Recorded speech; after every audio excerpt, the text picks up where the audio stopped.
Boa noite, hoje é dia 24 de agosto de 21, né? Essa é a nossa segunda aula de revisão dos exercícios de avaliação da disciplina de GOF, né? Essa aula está sendo gravada e disponibilizada para vocês no Moodle, né? Na pasta da disciplina no Moodle, né? E na plataforma YouTube, né? No canal do professor. Ok? Então vamos começando a revisar o exercício que trata sobre maximização de lucro, né? Sobre um consultório dentário, né? Que apresenta uma certa estrutura de custos. Aqui eu já estou apresentando para vocês o gabarito, né? Esse gabarito será disponibilizado para vocês até amanhã. Opa, tem que abrir aqui, estou abrindo o pessoal aqui. Ok. O que vocês querem? Que eu faça esse exercício novamente, faça passo a passo com vocês? Ou não houve dificuldade? Se vocês quiserem que eu faça passo a passo com vocês, não tem problema. Eu pego esse mesmo exercício sem o gabarito e faço conjuntamente com vocês. Acham uma boa ideia? Eu acho que é ideal. Não tem problema. Então eu vou interromper esse aqui, tá? E vou colocar o mesmo exercício sem gabarito, tá bom? Pode ser? Eu não sei se a gente vai conseguir vencer tudo daí só, se for fazer todos os cálculos. A noite é uma criança. Exatamente, eu acho. Concordo com o Andressa aí nesse sentido. Bom, eu tô por vocês, pessoal. O que vocês quiserem, se vocês quiserem só revisar, para mim não tem estresse. O que vocês quiserem. Podem colocar aqui no chat aqui o que vocês querem. Eu tô aqui para ajudar vocês. Se vocês não estão com dificuldade, para mim também eu volto com o pronto. Né? Vamos fazer um híbrido, então. Tá? Eu vou colocar de novo aquele arquivo, tá? E vou mostrar para vocês, então, mais ou menos como é que se faz. Então, nem 8, nem 80. Então, estou compartilhando de novo com vocês. Não sei se já apareceu aí. Tá. Aparecendo. Ó, tá ali. Tá. Então, vamos lá. Esse aqui está sem gabarito, com gabarito, né? Com gabarito. Então, o exercício, qual é a ideia, pessoal? A ideia é o seguinte, a ideia é tentar achar a maximização do lucro de uma organização, nesse caso aqui, um consultório, tá? A partir do quê? A partir de uma estrutura de custos, tá? Cada organização, né, cada empresa tem uma certa estrutura de custo, né? Essa estrutura de custo depende do quê? Depende de uma série de questões, né? Por exemplo, eu estava vendo agora, né, uma discussão sobre o preço da gasolina, tá? Preço da gasolina, e aí o preço médio, tu tem um preço médio, tu tem um preço em alguns postos de gasolina que são mais altos, né? Em outros postos que são mais baixos. Ah, mas por que isso? Ah, porque tem vários fatores que alteram o custo, né, de uma organização, de uma empresa, né? Por exemplo, evidentemente que um posto na Bela Vista ele tem um custo maior de operação, né? O aluguel da área, o IPTU, que mais, né? Ele tem ali uma questão de logística, de recebimento do produto, ou, por exemplo, né, Bagé, que é uma cidade que tem o litro da gasolina, um dos mais caros do país, mais de R$7, parece. Então, cada organização tem a sua estrutura de custos. Tá?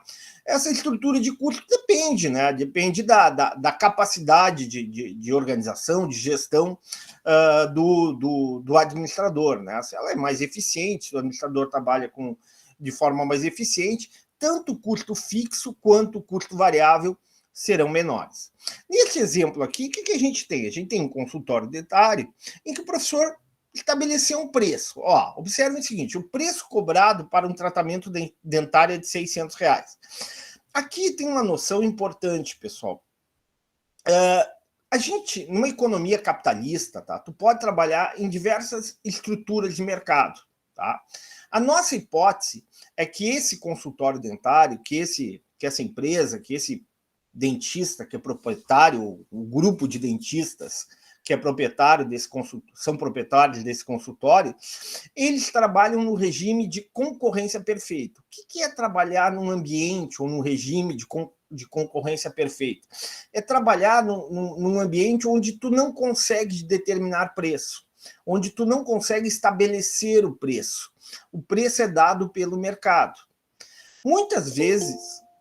Opa, alguém está pedindo a entrada, só um pouquinho. Muitas vezes, né, as empresas trabalham em oligopólios, em monopólios. Esses são outros mercados. Em mercados oligopolistas, né, em mercados monopolistas, tu tem uma situação diferente. Por que tu tem uma situação diferente? Porque nesses mercados, um pequeno grupo de empresas ou uma única empresa tem condições de determinar o preço. Quando a gente pensa em um ambiente concorrencial, né, que é um ambiente saudável, é onde o capitalismo se apresenta de forma saudável, né, o ofertante do bem, nesse caso, o ofertante do serviço, que é o tratamento dentário, né, ele não tem esse poder de determinar o preço. O preço é dado pelo mercado. Ah, professor, ele não tem liberdade para estabelecer o preço? Não, ele tem liberdade para estabelecer o preço. Só que se ele estabelecer um preço muito mais alto do que o preço de mercado, né, ele vai ter dificuldade para obter demanda, para obter clientes. Então, a nossa hipótese nesse exercício é de que o tratamento dentário, né, esse serviço, ele é um serviço de concorrência perfeita. Portanto, esses R$600 que a gente está vendo aqui, ó, que eu estou colocando para vocês aqui, vou botar em outra cor aqui, vou botar um verde claro aqui, tá? Ele é um preço estabelecido pelo mercado. Bom, e aqui, ó, que dada a sua estrutura física, número de salas e equipos, né, o número máximo de clientes que pode realizar por semana é 16. Novamente, é uma hipótese, né? Ou seja, dada a estrutura que ele tem, estrutura física, estrutura de maquinário, ele... O que pode acontecer? Ele pode realizar no máximo 16 tratamentos de canal, tratamento né, de cárie, assim por diante, no máximo 16 por semana. Bom, novamente, cada organização, cada empresa, cada consultório vai ter a sua estrutura e a sua capacidade máxima de oferta do serviço. Bom, continuando, então. Então, nós temos a seguinte situação. Então, nós temos um preço que é dado pelo mercado, nós temos uma estrutura física desse consultório dentário que é de, no máximo, 16 tratamentos por semana, ok? E um custo fixo, né? O custo fixo para a operação do consultório que é de R$750 por semana. Novamente, é uma hipótese, né? O que seriam esses R$750? Seria o custo seria o custo de condomínio, seria o custo de aluguel, seria o custo de limpeza da sala, né? De vigilância, e mais variados tipos de custos. Bom, dado isso, o exercício apresenta, né, uma tabela e pede para vocês completar a tabela. Então, nós temos aqui os clientes, né, no máximo 16, né, o preço. A receita total, pessoal. A receita total nada mais é do que o preço versus quantidade. Numa linguagem popular, a receita total nada mais é do que faturamento, tá? Faturamento. Uma linguagem aí de econômica, financeira, né, a receita total é tudo aquilo que a empresa arrecada e é calculada multiplicando o preço vezes a quantidade. Então, por exemplo, né, se eu não tenho clientes semanais, a receita total é 0. Se eu tenho 10 clientes semanais, a minha receita total vai ser 6 mil. Bom, esse custo fixo é dado, né? Esse custo fixo ele é levantado pelo setor lá de contabilidade, pelo setor que trata da gestão de custos, e foi identificado que semanalmente a empresa tem um custo fixo de 750. Vou botar aqui que essa é uma informação dada. O custo variável também é uma informação que a gente descobre. De que forma? Eu não sei se esse custo variável eu dei para vocês, coloquei. Vou ver o gabarito aqui. Também, custo variável também, a gente tem essa informação, né? Essa informação é retirada lá do setor de contabilidade, né? E nós temos o custo variável. Bom, então agora nós já temos a receita total, o custo fixo e o custo variável. Eu posso calcular o custo total. O que é o tal do custo total? É a soma, né, do custo fixo mais o custo variável. Até aqui alguma pergunta, algum questionamento? Sim ou não? Não. Tranquilo? Não, tranquilo. Então, posso continuar. Bom, então eu calculei o custo total, novamente, esse custo, como é que eu obtenho esse custo total? A partir de informações do setor da contabilidade, do setor financeiro, ok? E a receita total eu calculo simplesmente multiplicando um preço que é dado, né, que é tomado pela empresa, pela organização, porque ela trabalha num ambiente concorrencial, vezes a quantidade de serviços que ela presta. No caso aqui, a quantidade de tratamentos dentários. Então, eu tenho o custo total e a receita total. Novamente, eu vou colocar em verde, porque é um valor que eu obtenho, né? Como é que eu obtenho o lucro ou prejuízo? Através da diferença, né, entre o que eu arrecado e o que eu gasto, né? Então, por exemplo, novamente, aqui para 8 consultas, né? Eu vou ter uma receita total, 8 tratamentos, eu vou ter uma receita total de 4.800 e um custo total de 1.320. Moral da história, por semana, se eu fizer 8 tratamentos dentários, eu vou ter um lucro no meu consultório dentário de 3.480. Tá? Aqui eu já posso ver uma coisa interessante, né? O lucro máximo que eu vou obter vai ser aqui, ó, né? Onde é que está? Ó, entre 14 e 15, estão enxergando aqui? Entre 14, vou botar em azul aqui, entre 14 e 15 clientes semanais, tá bom? Bom, tudo bem, tá aqui tranquilo. O professor pede ainda para completar outros dados aqui. Custo fixo médio. Tá errado aqui. Custo fixo médio nada mais é do que o custo fixo dividido pela quantidade. Lembrando, né, que o custo fixo ele não varia independente da quantidade produzida. Vou repetir. O custo fixo não varia independente da quantidade produzida. O valor do condomínio, o valor do aluguel, o valor do vigilante não muda. Eu usando ou não usando, eu realizando ou não realizando o tratamento dentário. Agora, o custo fixo médio, não. O custo fixo médio ele vai cair à medida que eu aumento a quantidade de tratamentos semanais, né? Tratamentos dentários. Por que vai diminuir? Porque eu vou diluindo esse custo fixo por cliente tratado, por cliente atendido. Então, à medida que eu aumento o número de clientes semanais, o custo fixo médio tende a diminuir. Numa linguagem matemática, no infinito, ele tende a zero. Né? Isso é uma linguagem de cálculo, né? de derivada, de limite. Né?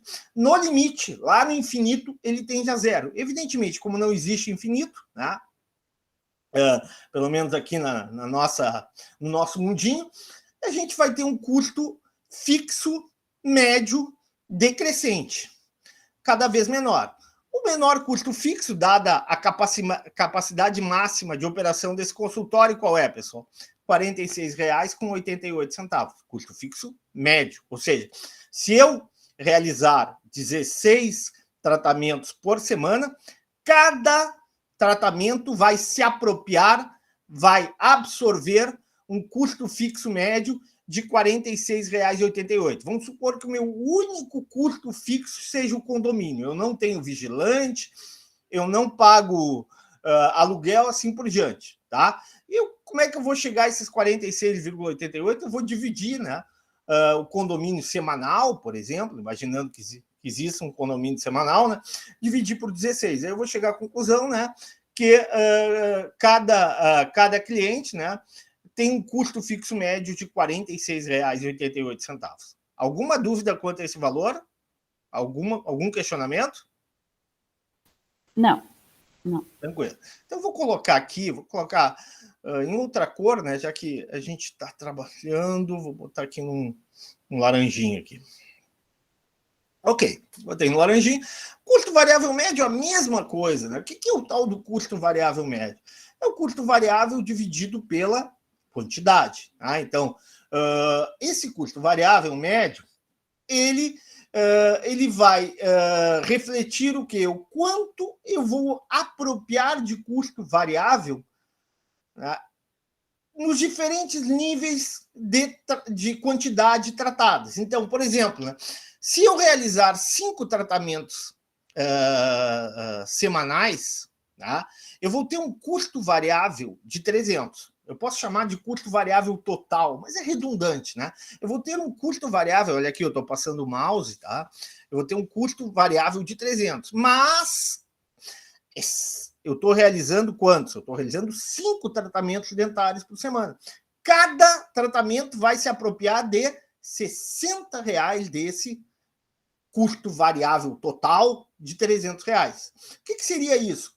Seria, por exemplo, a energia elétrica que eu gasto, né, para usar o equipo, que mais o material que eu utilizo, né, para fazer o tratamento do paciente, o gasto com água, os mais variados insumos utilizados para realizar o tratamento do paciente. Tá? Então, se eu atender 10 clientes, por exemplo, eu vou ter um custo variável total, um custo variável de 900, tá? E um custo variável médio de R$90. Eu pergunto para vocês, onde é que nós temos o custo variável médio máximo?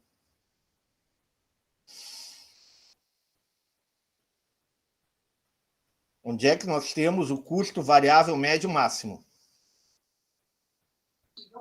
Com 16 tratamentos? Perfeito, com 16 tratamentos. Com 16 tratamentos. 16 tratamentos, exatamente. Tá? E onde é que eu tenho o custo variável médio mínimo? Com 6. Com 6 tratamentos, perfeito. Mas não é com 6 tratamentos que eu vou maximizar meu lucro, concordam ou não?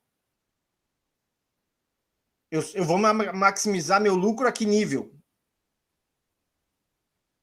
Com quantos tratamentos semanais?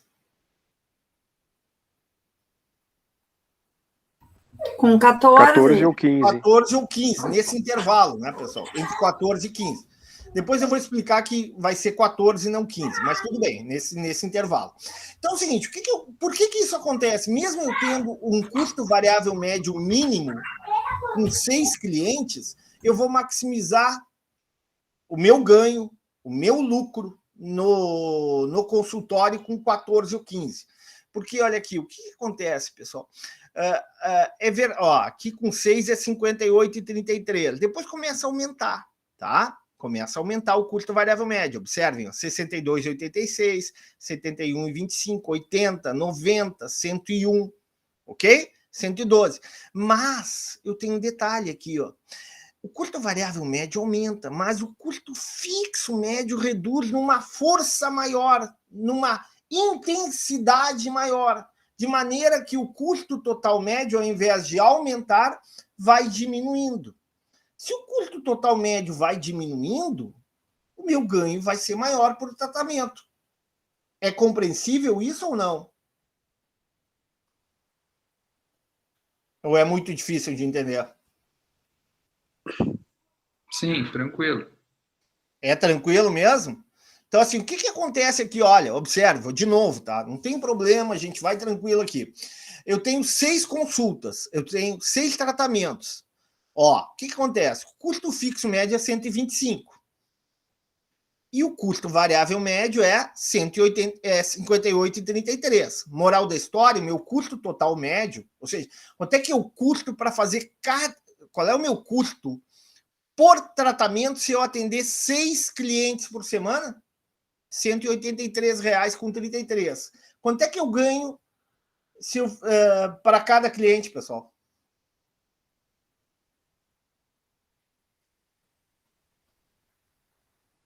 Vou repetir, tá? A receita é 600. Eu ganho R$600 por cliente, não é isso? Vou Sim. de novo, com toda tranquilidade. Eu tô atendendo 6 clientes semanais, ok? Quanto é que Qual é o custo fixo por cliente?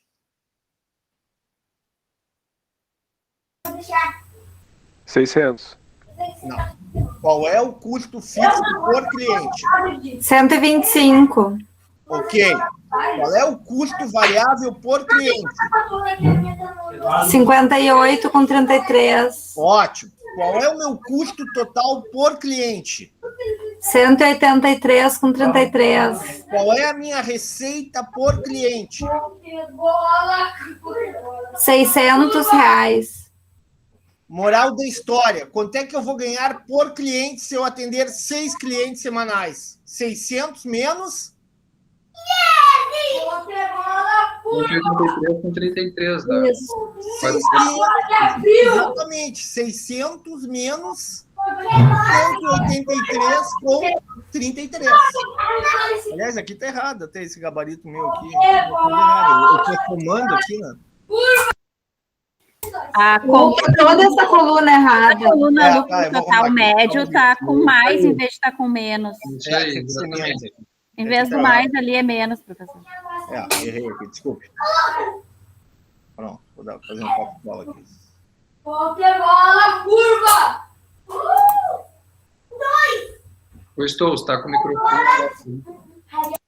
J4. Vocês estão ouvindo as crianças, desculpe, vou fechar aqui. Os Não monstrinhos, tem, né? não tem Os estresse. monstrinhos. Comigo não tem estresse. Comigo não tem estresse. A minha já é bem grandinha, minha criança. É K14 menos L14. Mas não era para ficar com um sinal negativo, né? Não, tá errado aqui, só um pouquinho.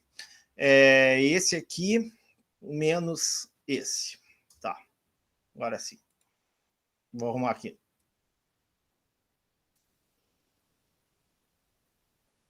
Fechou? Acho que agora fechou.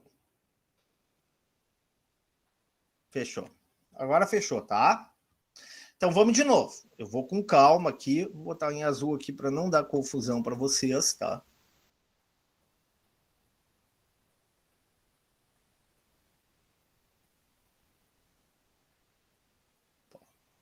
Do azul, toda essa cor aqui azul.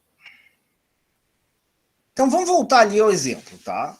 Vamos voltar ao exemplo. Se, pessoal, a aula ficar muito longa, não tem problema. A gente faz a revisão do exercício 3 na semana que vem, pode ser? Mas eu acho que vai dar agora, olhando a tabela preenchida, acho que dá. Só essa que Vamos estava tranquilo. mal. Então vamos tranquilo. Então o que acontece então? Vamos de novo. Eu tenho 6 clientes semanais. Eu tenho uma estrutura de custos. Eu sei que eu posso cobrar R$600 por cliente, tá? Bom, eu tenho um custo fixo de R$750 para tratar 6 clientes. Tá aqui, ó. E eu tenho um custo variável de 350. Ou seja, eu tenho um custo total de R$1.100. E tenho uma receita total de 3.600. Eu vou ganhar quanto? 3.600 menos 1.100, meu lucro vai ser 2.500. Ponto. Mas por cliente, como é que vai ser a história?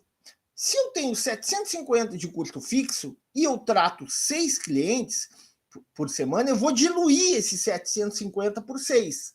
Eu vou dividir o 750 por 6, ou seja, cada cliente vai se apropriar, eu vou ter que transferir para cada cliente do meu custo fixo de 750, R$125.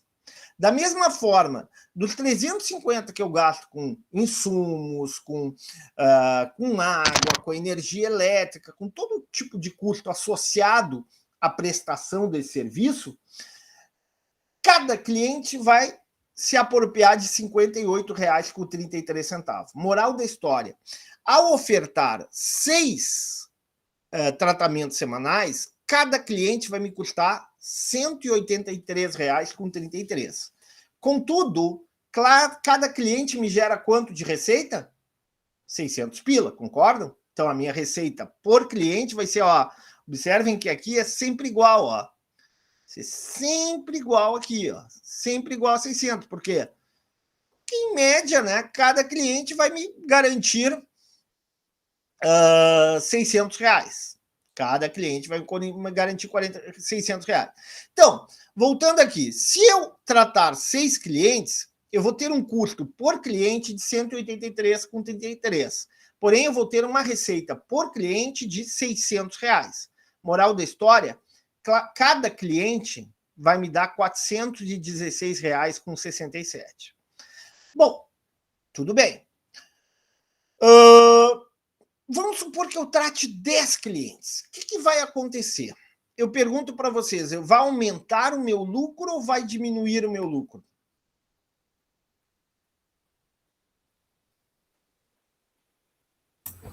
Comparado com esses 6? Com 6. Aí aumenta. Aumenta o lucro. De quanto para quanto? Do 6 era 2.500 para quanto o senhor falou? 10? 4.350. Perfeito. Aumentou o meu lucro, tá? Porém, o meu custo fixo médio diminuiu, ou seja, eu vou diluir por mais gente agora os 750, né? Concordam? Por mais tratamentos. Cada cliente agora vai se apropriar, o custo para tratar cada cliente, o custo fixo médio para tratar cada cliente é 75. E o meu custo fixo médio para tratar, e o meu custo variável médio agora para tratar cada cliente será quanto? 90. 90. Embora meu custo variável seja bem mais alto, né? Olha aqui, ó. 6 era 350, 10 é 900. Aumentou bastante o meu custo variável, concordam? Estão enxergando aqui? Sim, antes era 60 por cliente, agora foi 90 por cliente. Perfeito. Mas por que diminuiu o meu custo total médio, então? Se o meu Porque custo o outro variável diminuiu médio muito mais, o custo fixo médio diminuiu numa proporção muito maior. Exatamente. Né? Muitas vezes, se tu não tem ganho de escala, se tu não tem volume de vendas, o que vai acontecer? Tu vai ter problemas na gestão da tua empresa, da tua organização. Né? Quando tu não consegue diluir esse custo fixo, né? Isso vai gerar o quê? Vai gerar um custo total médio muito elevado e vai reduzir o teu lucro, até mesmo pode determinar prejuízo. Então, à medida que eu aumento a quantidade de tratamentos dentários, eu vou reduzindo sensivelmente o meu custo fixo médio. E mesmo que o meu custo variável médio aumenta, e ele começa a aumentar a partir do sexto tratamento, observem aqui, ele não começa a aumentar o custo variável médio, tá? Mesmo que isso aconteça, a queda do meu custo fixo médio é maior que o aumento do custo variável médio. O que vai redundar no quê? Num ganho para mim. Concordam ou não? Num ganho para mim. E isso vai indo, tá? Só que chega um ponto lá no final, né, quando o consultório está trabalhando com a capacidade máxima, inverte. Por que vai inverter? Porque eu já não.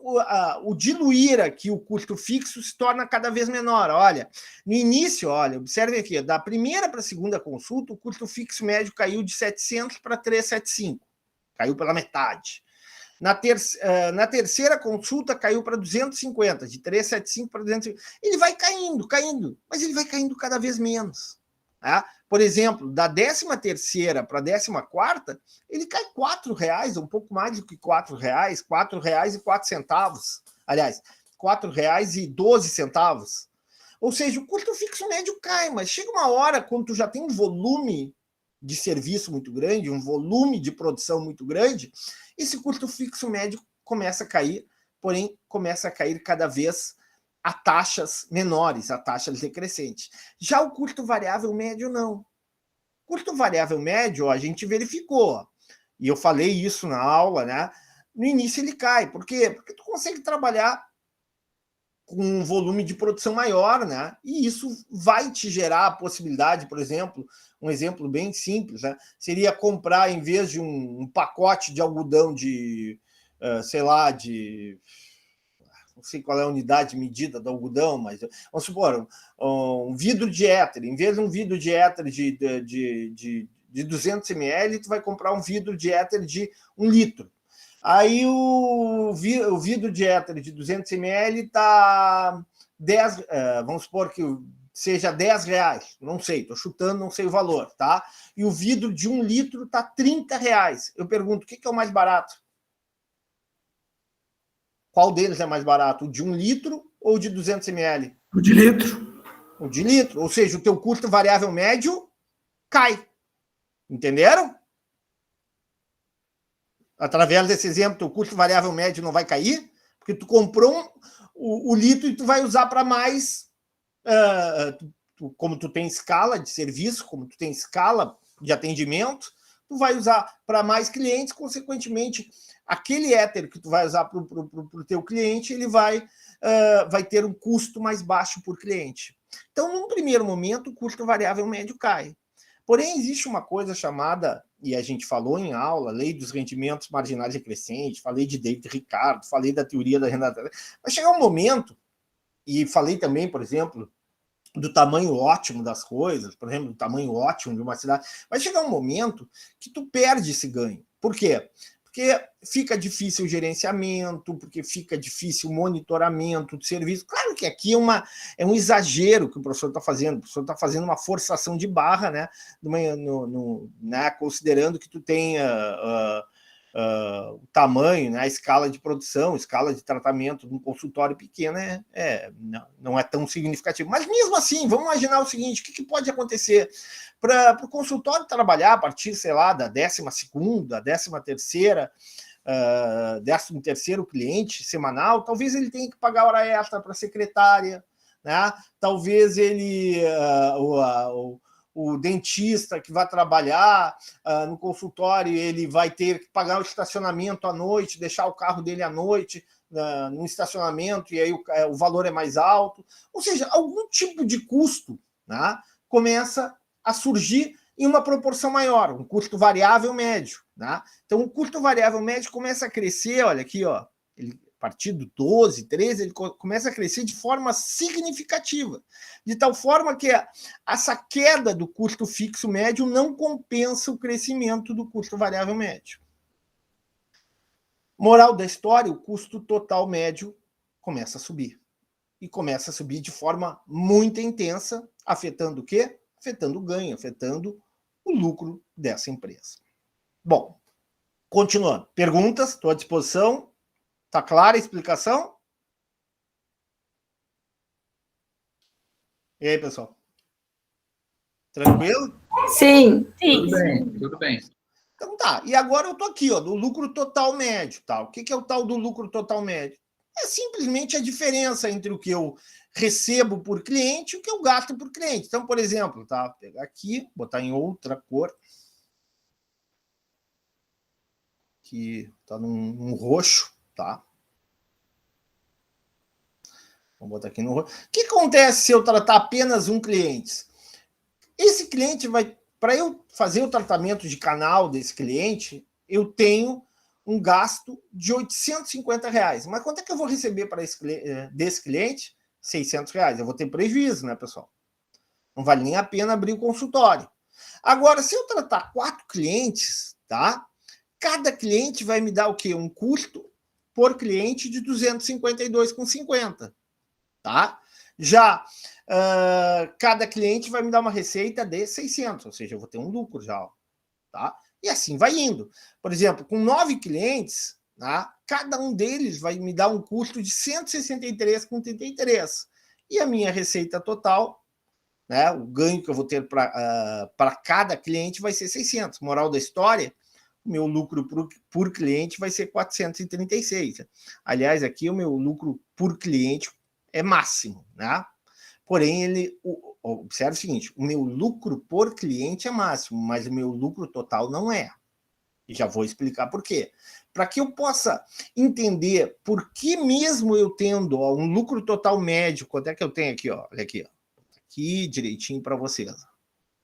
É aqui que eu acho que é o lucro total médio máximo. É aqui, né? Ó. Tá em laranja. Tô aqui, 9, eu tô com o meu lucro por cliente o máximo possível. Concordam ou não? Eu vou ganhar. Se eu tratar 9 clientes, 9 canais, o que vai acontecer? Eu vou ganhar 600 por cliente e meu custo por cliente vai ser 163,33. Moral da história, cada cliente vai me dar 436,67. Mas eu só vou atender 9 clientes. Para eu achar o lucro máximo, para achar o nível de lucro máximo, eu tenho que usar a abordagem marginalista, a abordagem marginal. E aí eu tenho que entender esses 3 conceitos aqui que eu vou colocar para vocês. Que conceitos são esses? São os conceitos de receita marginal, custo marginal e lucro ou prejuízo marginal. Vejamos. Olha aqui. Vou botar outra cor para ficar mais clara a diferença.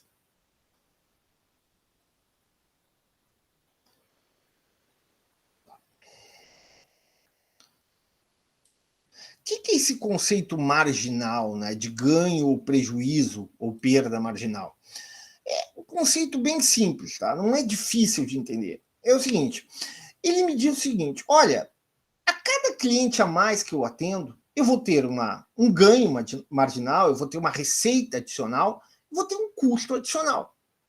Enquanto a minha receita adicional, o meu ganho adicional for maior que o meu custo adicional, joia, beleza, estou aumentando meu lucro, estou acumulando lucro. Quando eles se igualarem, quando a receita marginal for igual ao custo marginal, parei. Não tem sentido a partir daí eu continuar trabalhando.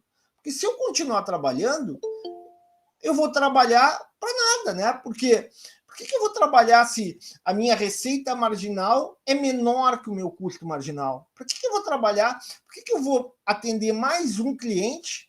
Alguém está pedindo para entrar só um pouquinho. Para que eu vou atender mais um cliente? Tá? Para que eu vou atender mais um cliente se o que eu ganho com ele, que é R$600, é menor do que aquilo que eu vou ter que gastar com ele? Que, por exemplo, aqui, ó, de 15 para 16, qual é o custo adicional do 15º para o 16º cliente? 800. Não tem sentido, concordam? Então, essa abordagem marginalista me diz o seguinte, olha, enquanto a receita marginal for maior que o meu custo marginal, perfeito, eu vou continuar aumentando o número de clientes que eu atendo. Tá? Eu vou aumentar a minha oferta de serviço, porque eu vou aumentar o meu lucro total, eu vou aumentar o meu ganho, eu vou maximizar o meu lucro no meu consultório. Porém, né, quando chegar aquela situação, né, onde o custo marginal é igual à receita marginal, o que ele está me sinalizando ali, o meu setor financeiro, o meu setor de custo? Está dentro de, puxa, a partir de agora eu não vou trabalhar de graça, né? Eu vou atender mais clientes e a receita marginal ou é igual ou até mesmo menor que o meu custo marginal. Moral da história, até onde? Numa lógica capitalista, né? Claro, isso aqui a gente tem que fazer essa ressalva, porque a gente está trabalhando na área da saúde. Mas imaginando dentro de uma lógica capitalista, tá? Numa lógica de maximização de ganho, eu vou atender até quando, pessoal? 14 ou 15?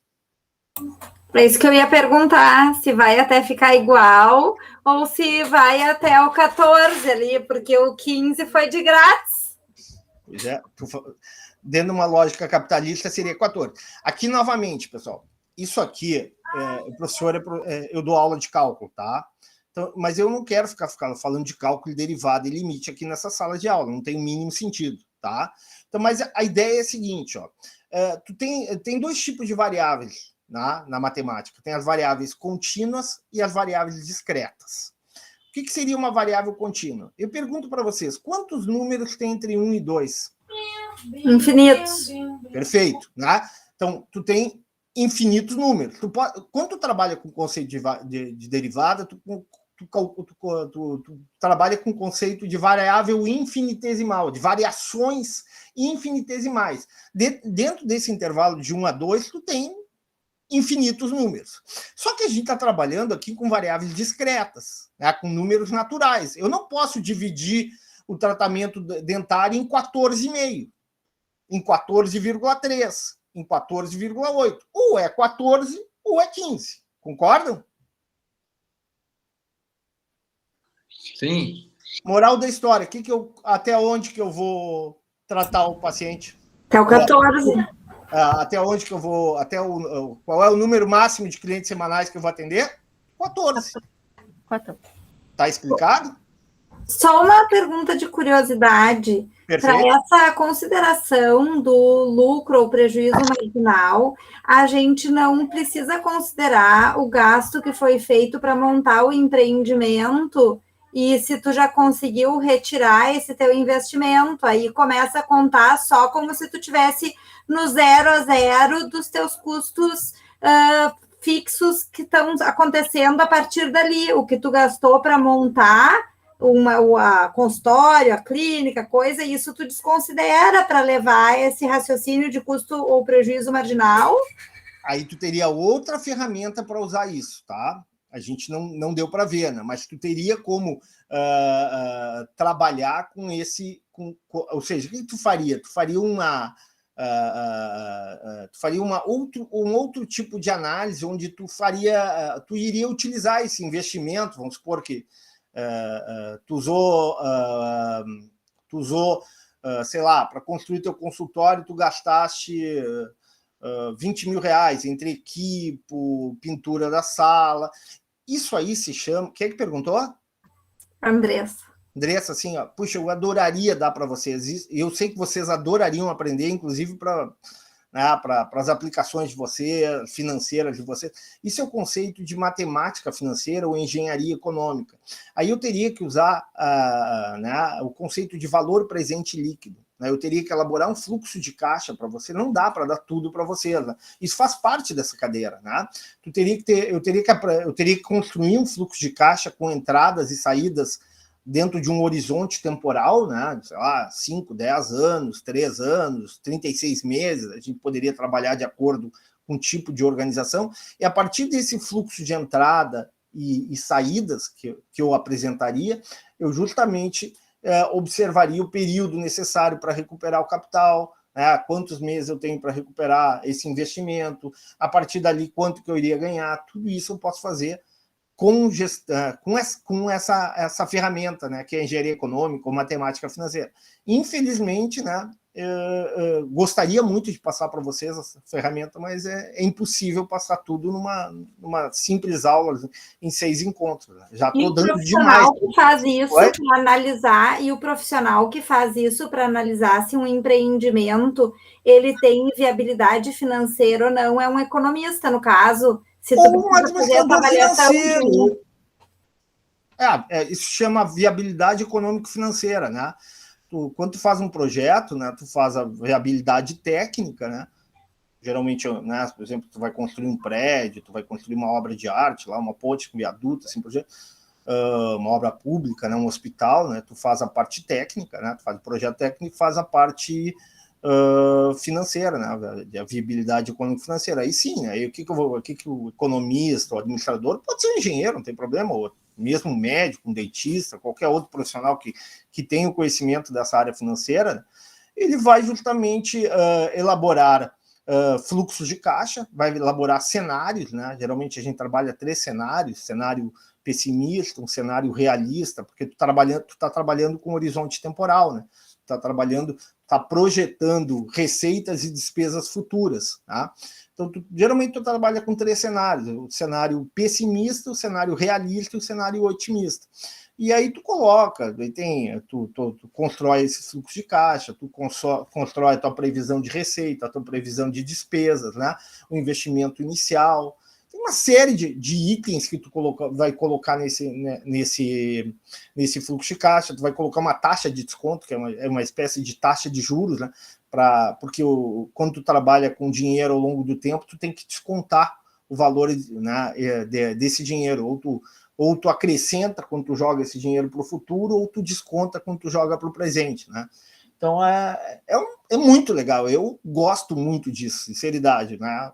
É uma coisa que me dá prazer falar disso. Mas, infelizmente, né, seria uma cadeira específica para a gente conversar sobre esse tipo de situação. Mas Não, também era só uma curiosidade para saber se isso aqui tudo a gente não estava desconsiderando o passivo, digamos, do que a pessoa gastou no investimento, mas era uma só... Nessa análise, tu tá fazendo o análise do dia a dia. Tá? Simplesmente tu está dizendo o seguinte, olha, a que nível de produção, o quanto de oferta que eu devo atender, que eu devo realizar para maximizar meu ganho no teu dia a dia. Basicamente é isso. Assim, a gestão financeira, a gestão econômica é algo bastante complexo, pessoal, é bastante, digamos assim, elaborado, né?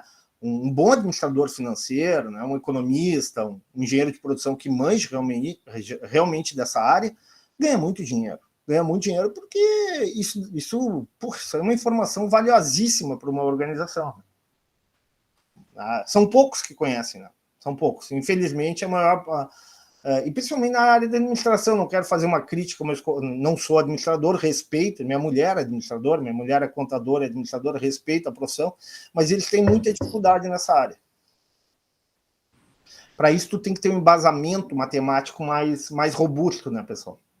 E hoje em dia, a maior parte das faculdades de administração não tem esse embasamento. Mas não é essa a questão aqui, tá? Entendido ou não? Então, professor, eu só queria perguntar, nas suas fórmulas ali atrás, o custo marginal, a fórmula está correta? Custo marginal? Vamos lá. Na fórmula... Não, a fórmula que o senhor passou lá em fórmulas na terceira aba. Custo marginal, variação do custo total em função da variação da quantidade de clientes. Tá certo. O quanto que eu acrescento no custo total por uma unidade a mais de cliente atendida. O custo marginal não seria o custo total sobre a quantidade de clientes? Não dá para aplicar. Mas não é o que está escrito aqui? Sim, mas aplicando isso não se chega naquele resultado da sua planilha. Vamos ver aqui. Vamos ver aqui, então. Então, olha aqui, o que eu tenho? Receita marginal é constante, porque a cada cliente a mais que eu atendo, eu acrescento mais 600. Então, 600, eu sempre vou ter, à medida que eu passo de um para o segundo cliente, eu vou acrescentar mais 600. Do segundo para o terceiro cliente, eu vou acrescentar mais 600. Do terceiro para o quarto cliente, eu vou acrescentar mais 600, assim por diante. Então, a receita marginal é constante, vai ser sempre 600. Já o custo marginal é o seguinte, eu vou pegar o custo total. Onde é que está o custo total aqui? Quando for zero, meu custo total é 700, é só o custo fixo, ok? Bom, quando for 1, o que vai acontecer? Meu custo total vai aumentar de 750 para 850. Quanto que eu acrescentei de custo total? R$100. Então, o custo marginal é 100. Da primeira para a segunda consulta, o que acontece? O meu custo total agora saiu de 850 para 930. Quanto é que eu acrescentei no meu custo total? 80. O meu custo marginal é igual a 80. Sim, eu acho que não tá errado, não. Aqui é 50, né? Acrescentei 50, depois acrescentei 30. Acho que tá certinho. Não tá errado, não. O que tu tá achando de errado aqui? Não, porque eu achei que era uma divisão lá na sua fórmula. É uma divisão, claro que é uma divisão. Mas que é uma divisão sempre por 1, porque, na verdade, a variação de um cliente, de 6 para 5 clientes variou 1, de 7 para 6 variou 1. É uma divisão, mas é uma divisão sempre por 1. Por 1, Então fica, na verdade, uma subtração, né? Isso, É que eu usei... a gente nem sempre precisa ser por 1, né? Eu podia botar... sei lá, né, um intervalo de atendo 0, atendo 2, atendo 4, atendo 6, atendo 8, né? Vamos supor que eu só puder que o meu intervalo para atendimento fosse não 1 por 1, mas 2 por 2. Aí minha razão seria por 2. Né? Não muda nada, a ideia é a mesma. Tá? Eu usei por 1 para simplificar o exercício. E para ter mais lógica, né? Porque vai atender 1, vai atender 2, 3, 4 clientes, ok? Tá resolvida essa planilha aqui? Essa planilha eu vou disponibilizar para vocês, ok? O objetivo aqui eu já falei para vocês, não estou aqui para... Claro que eu gostaria muito que vocês fizessem, se esforçassem, né? Até mesmo para ter uma certa justiça, ter um equilíbrio, né? Mas o objetivo é que vocês aprendam, né? Esse é o grande... Mas o esforço está havendo, professor, tenho certeza. A gente pode até não conseguir, mas esforço... Assim, ó, pessoal, eu me esforço, né? Dentro do que eu posso, eu me esforço. Eu quero que vocês se esforcem também, né? Do jogo, né? Tá certo? Posso continuar? Tá, aqui então é isso, tá? Deixa eu voltar aqui, ó. Pô, já deu quase 1 hora de aula. Então aqui fechou. E aqui vamos ver as perguntas. Tá, aqui complete a tabela, identifique o custo total médio mínimo. Tá. Aqui eu acho que não tem dúvida. Alguém quer questionar a pergunta 1? A pergunta A. A pergunta B. Alguém quer colocar alguma questão? A pergunta C. Estou por vocês. Se vocês quiserem, eu não estou lendo o chat, tá? A pergunta D, E, F ou G. Alguma dúvida em uma dessas alternativas aqui, uma dessas perguntas? Sim ou não? A última pergunta talvez fosse bom comentar. Tranquilo. Eu fiz uma resposta, mas eu não sei se... Não tem problema. É a mais difícil mesmo. Explique por que o custo variável médio começa a se tornar crescente a partir de um determinado número de tratamentos dentários. Porque esse custo variável, o senhor deu os números, né?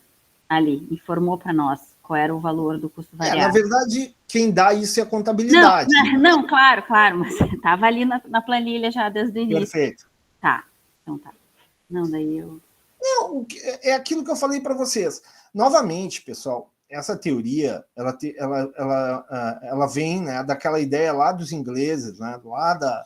A gente fala, você lembra que a gente falou de Malthus, Thomas Malthus, falamos de David Ricardo, né, da ideia daquela Inglaterra que saía de um período medieval, né, surgia a Revolução Industrial, surgia a mecanização no campo, né, a saída das pessoas do campo para morar nas grandes cidades, né? Antigamente as pessoas viviam em subsistência, né?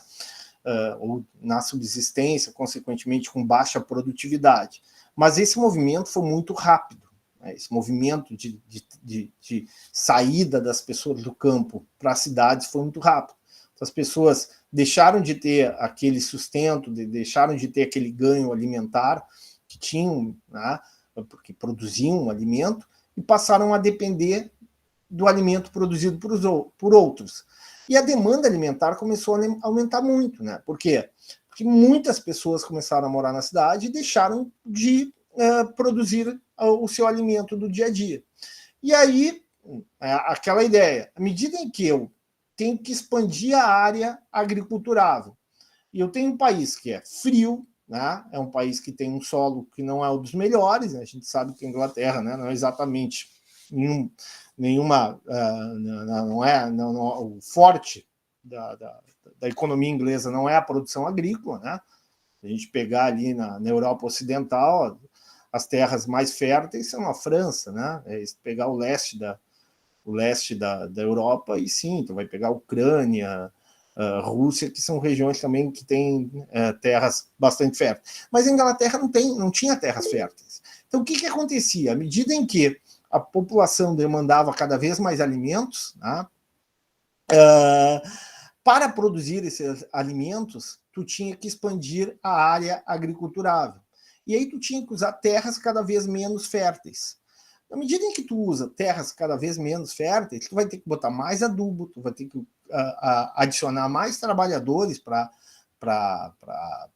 trabalhar na terra, para arrumar a terra, né, para tornar a terra agriculturável. Tu vai ter um custo de manutenção mais com os equipamentos vão quebrar mais, porque tu vai usar terras, né, áreas onde tu tem, sei lá, uma quantidade de pedras maiores, tu vai usar área que não é exatamente plana.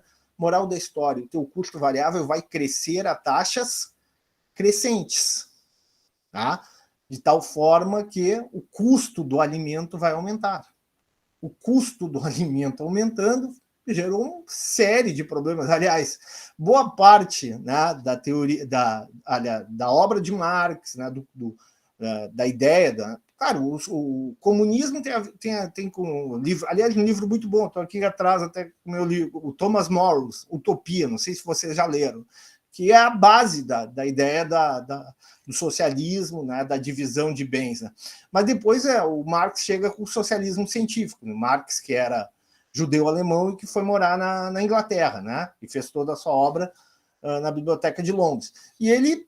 Né? E esse contexto é que vai gerar, puxa, o trabalhador está sendo explorado, o trabalhador está sendo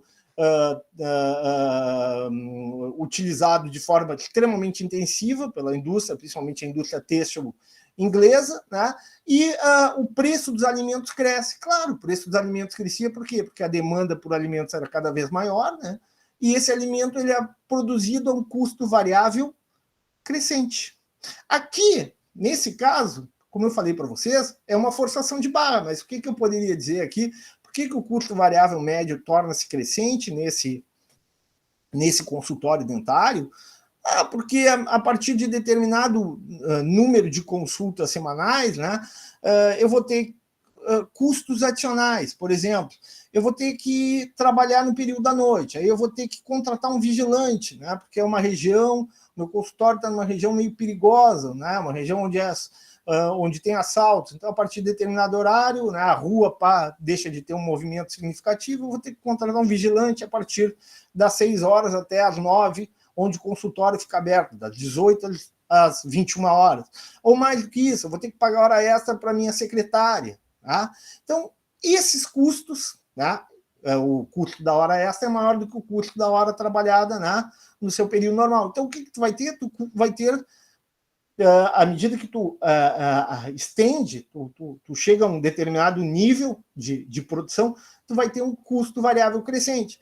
Né? Lembrando aquele caso, por exemplo, do tamanho ótimo de uma cidade.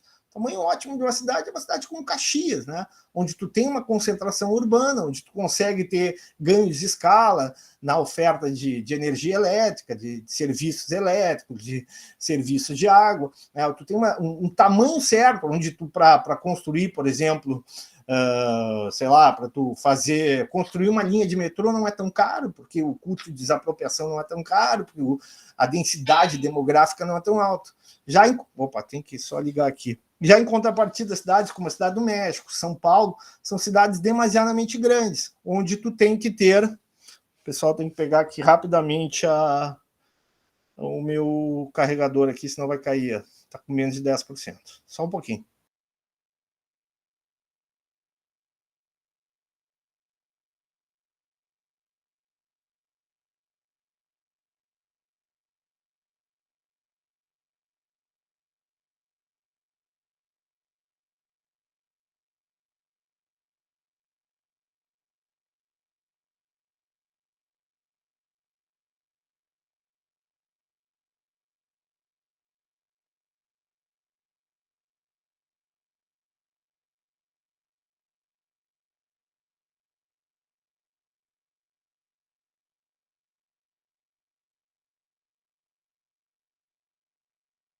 Ok. Quem é que quer perguntar? Andressa, pergunta, Andressa. O ponto de máxima eficiência econômica é com 4 pacientes, né? Não, ponto de máxima eficiência econômica é o mesmo que o ponto de máximo lucro. São sinônimos. Era essa a pergunta? Era, porque eu achei que o ponto com a máxima eficiência econômica é onde eu tinha o lucro marginal maior. Não, ponto de máxima eficiência econômica quando o lucro marginal for igual a 0, né, ou quando o lucro total é máximo. Tá, ok. Tá, mas está entendida a explicação da G ou não? Eu sei que eu fiz um preâmbulo muito grande e tal, mas eu acho legal a gente entender de onde é que saem as coisas. Oi? Sim, entendi. Uhum. Tá. Posso encerrar? Pergunta 1, posso ir para 2?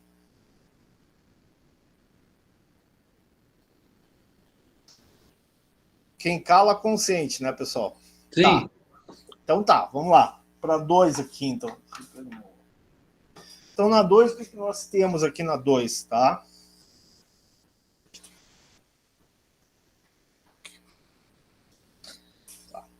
Estou achando aqui. Tá, então, o que eu tenho aqui na 2? Aqui na 2 eu tenho um hospital de campanha, né, possui um limite máximo de 200 leitos clínicos para atender pacientes COVID. Né? Complete a tabela abaixo. Eu tenho o número de leitos clínicos, né, 200, observa o seguinte, que é o número máximo, né? E eu tenho servidores do hospital, né? 0, 10, aqui eu tenho intervalo de 10 em 10, ok? E aqui eu tenho o total de atendimentos. Então, meu total de atendimentos máximos, o máximo que eu poderia atender de pacientes COVID, né, nesse hospital de campanha é 15 mil, sei lá, anual, ok? Por ano. A minha produtividade média. O que é a tal da produtividade média? A produtividade média é o quanto cada servidor poderá atender por ano, né? De pacientes, né? Ou de leitos, melhor dizendo. Então, se eu tiver 10 servidores, eu vou conseguir que cada servidor atenda, em média, 200 pacientes por ano. O que significa atender? Vamos supor uma enfermeira, né? Que ela consiga, de certa forma, acompanhar, que ela consiga ter né, a sua atividade, conduzir a sua atividade, né, para com essas pessoas que estejam no leito, o médico, né, para que ele possa prescrever, para que ele possa observar a evolução do paciente, né, que está com Covid. Então, o cálculo da produtividade média, alguma dúvida? Não, tem só uma coluna a mais na do professor, não? É a minha que está com uma coluna menos? Não, exatamente, tem uma mais. Tem uma... pois é. Essa próxima produtividade marginal da mão de obra, que está em milhar, ali é o resultado, essa não tem na nossa. Essa aqui? Tem, está a mais, e os números são os da última, que está em centena, não em milhar. Não, eu só coloquei para facilitar, né? Para ajudar a explicação. Então, aqui a produtividade marginal, aqui eu considerei um intervalo de 10 em 10, acho que foi isso, né? Então, considerei um intervalo. E só tá essa aqui, a última aqui? Isso, e essa é o resultado do cálculo. A outra está dando 10 vezes mais. Tranquilo. Porque o que acontece aqui? O professor, né, podem desconsiderar essa coluna que o professor acrescentou, mas é só para mostrar para vocês. Se eu acrescentar de 10 em 10, né, eu vou simplesmente dizer o seguinte, de 0 para 10 servidores, né, eu vou conseguir adicionar, eu tinha 0 servidores. Se eu adicionei 10 servidores, eu vou, melhor dizendo, tinha 0 servidores. Se eu adicionei para 10 servidores, com esses 200 leitos, eu vou conseguir fazer agora não mais 0 atendimentos, mas 2.000. Então, a produtividade marginal da mão de obra nesse intervalo de 0 para 10 é 2.000. Depois de 10 para 20 é 2.500, assim por diante. Mas o mais correto é isso aqui, né? Se eu considerar por servidor, né? Nesse intervalo de 0 a 10, né? Eu vou considerar que cada servidor dentre esses 10 vai me proporcionar um atendimento adicional de 200 leitos clínicos por ano. Depois 250, 450, assim por diante. Está explicado? Sim. Tá. Então, calcule a produtividade média e a produtividade marginal do servidor do hospital. Isso aqui, né? Está calculado. Identifique na tabela com quantos servidores o hospital alcança a produtividade média máxima. Aqui, né, pessoal? Fechou aqui? 340? Na verdade, 50 servidores, né? 50 servidores, exatamente. Explique por que a produtividade marginal dos servidores pode ser negativa. Alguém respondeu essa? Aqui, ó, produtividade marginal negativa aqui.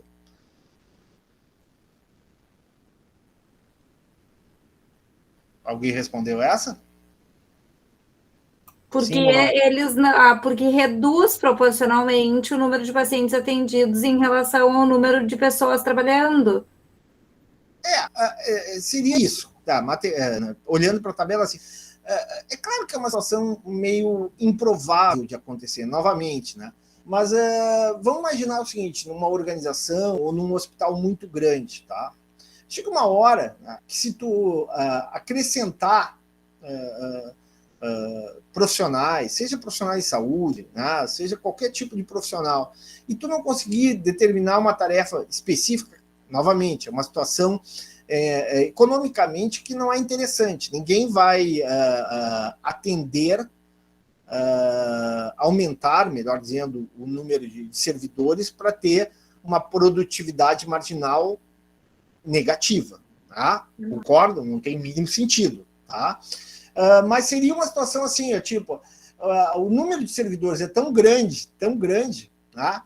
Que não teria local para as pessoas sentarem, né? Ao invés de trabalharem, né? O excesso de servidores faria com que um atrapalhasse o outro na sua atividade, né? Seria mais ou menos uma situação de total desorganização, né? Da gestão de recurso humano, de tal forma que aqueles servidores adicionais, ao invés de acrescentar, ao invés de adicionar atendimentos, na verdade, eles vão prejudicar o atendimento que os outros já realizavam, de tal forma que a produtividade marginal da mão de obra torna-se negativa. Eu me lembro quando eu era estagiário, eu não vou falar organização por uma questão de educação, evidentemente, mas eu fui contratado, eu era, sei lá, tinha 19 anos, estava no segundo ano de economia lá da URGS, né? E fui fazer estágio numa organização pública, e não tinha lugar para sentar, né? Os estagiários e tal. Então a gente ficava ali né, de pé no corredor, muitas vezes, né? Batendo papo, né? E puxando o assunto com o outro e tal. Claro que foi uma situação muito curta, foram apenas 1 ou 2 meses, mas eu até saí porque eu vi que não tinha muito sentido aquilo.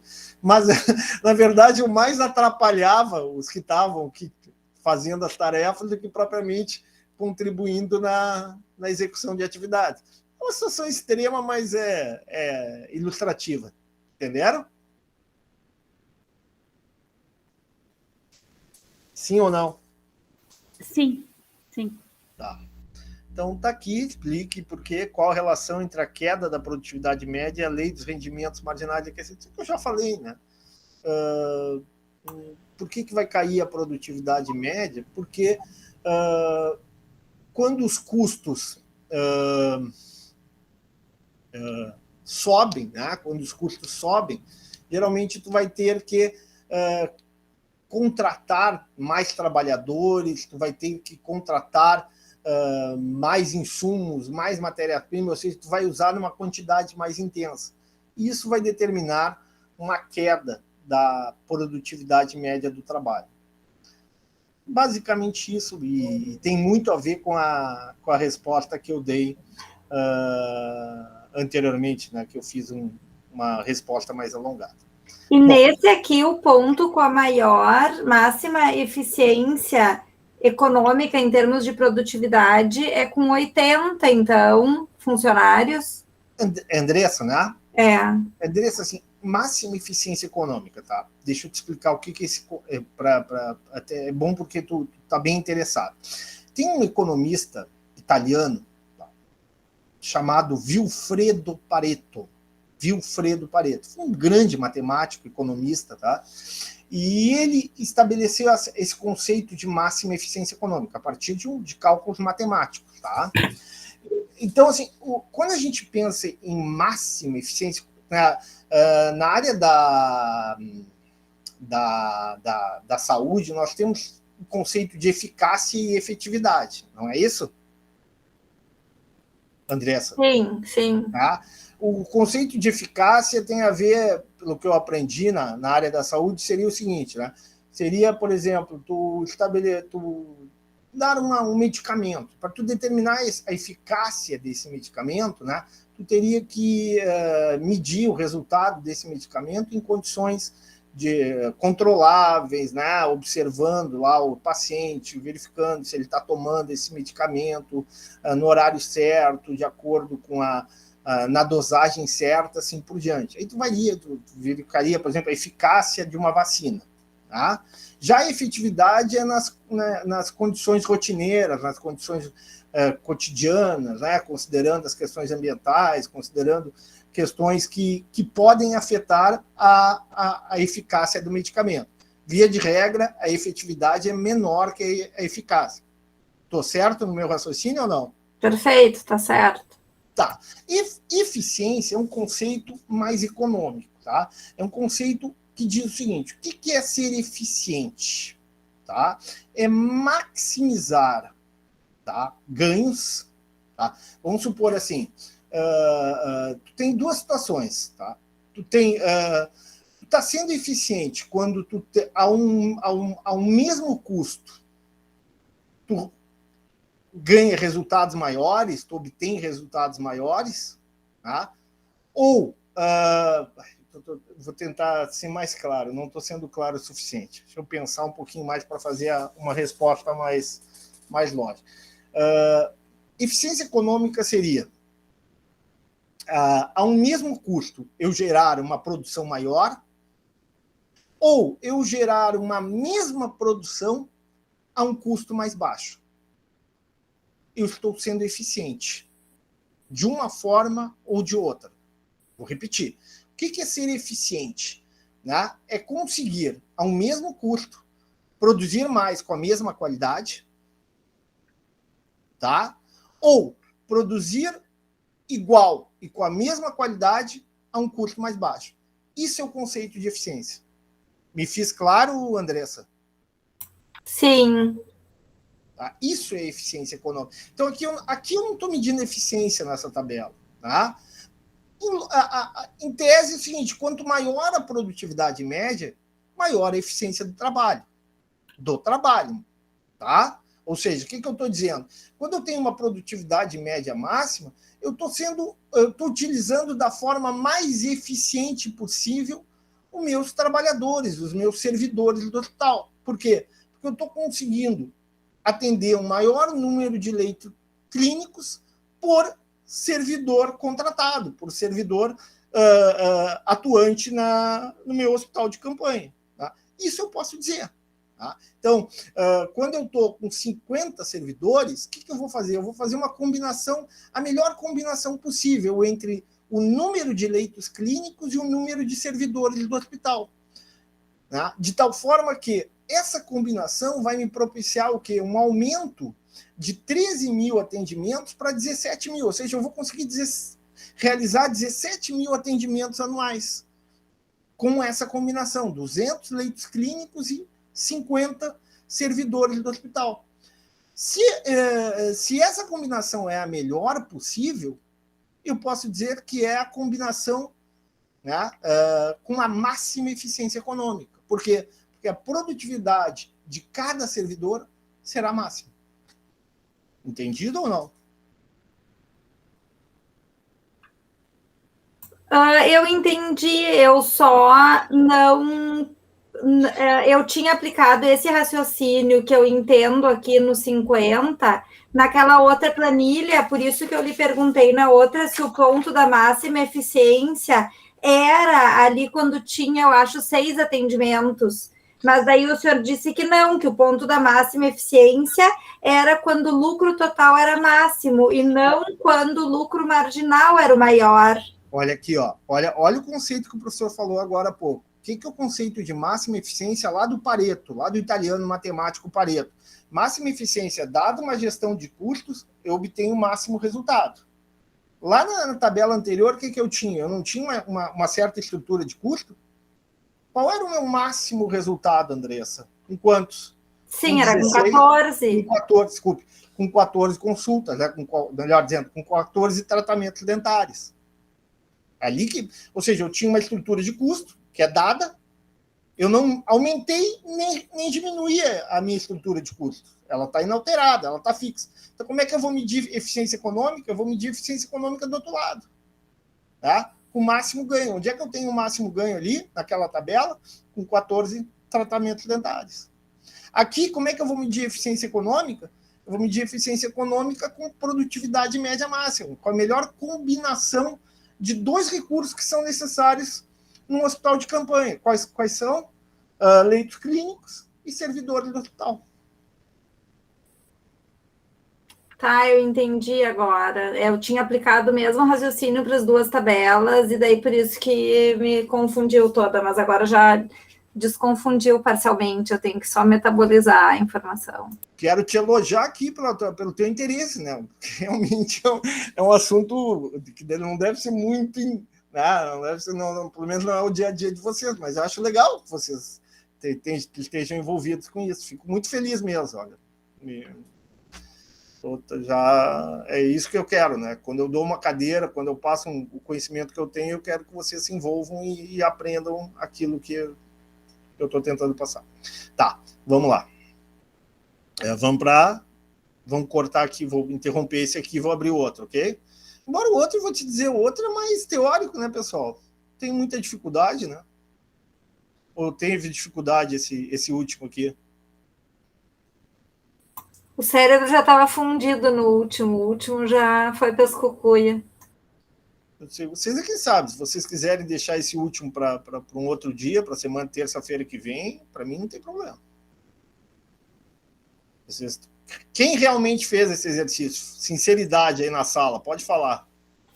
Professora, eu realmente tenho dúvida na última questão, aquela de botar aqueles numerozinhos pequenininho um atrás do outro. Tem uns ali que tem uns buracos para mim. Eu também.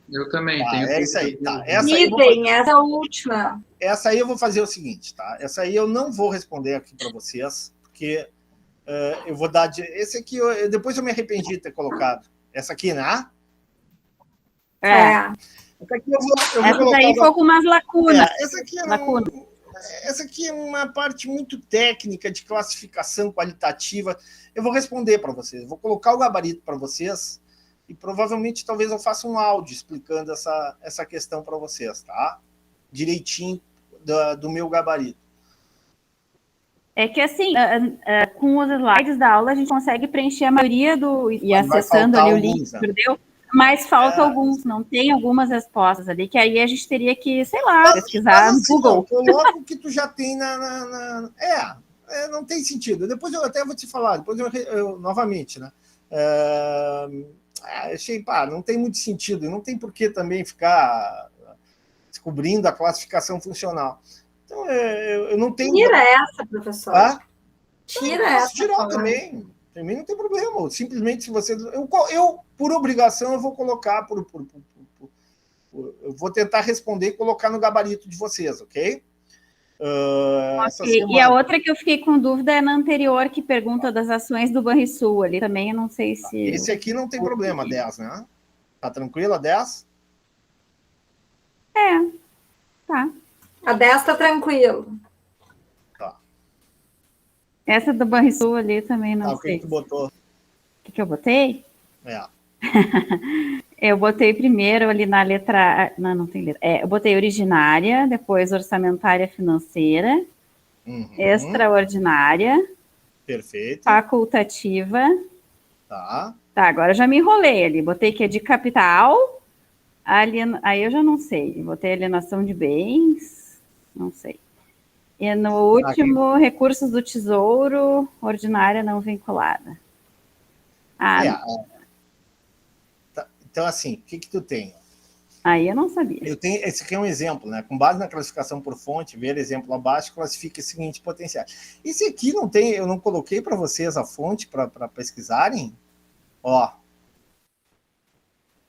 vamos dar uma olhadinha, ver se eu acho essa. Sim. Como assim a fonte? Tá aqui, ó. Essa resposta tá aqui, ó, nessa leitura aqui, não tá? No verde aqui? Sim. Introdução ao orçamento público? Sim, não. Isso aí tá tudo impresso e lido. Não, que legal. Não, então vamos lá. O que seria, então? Origem, né? É derivada, né? Falasse, né? O resultado... A do Banrisul? Não, do ICMS, melhor dizendo. Sim, do ICMS é derivada, do Banrisul é originária. Claro, perfeito, né? O resultado fiscal. O que tu botou? Do ICMS? E do ICMS é orçamentária não financeira. E do Banrisul? Orçamentária financeira. Perfeito. Constância e eventualidade. A do ICMS eu botei ordinária e a outra eu botei extraordinária. Perfeito, não, nem sempre tu está vendendo ações do Banrisul. Obrigatoriedade. Na ICMS eu botei compulsória e na outra eu botei facultativa. Perfeito, até aí está certo. Natureza da receita? Ai. Aí do ICMS eu botei corrente, tributária, impostos, mercadorias e serviços. Eu inventei. Perfeito, corretíssimo. E do Banrisul? Tá. Aí eu botei de capital. Perfeito. Alienação de bens, não sei. Alienação de bens, claro. Venda de ações. Venda de ações. Banco. Tá ótimo. Setor financeiro. Inventei.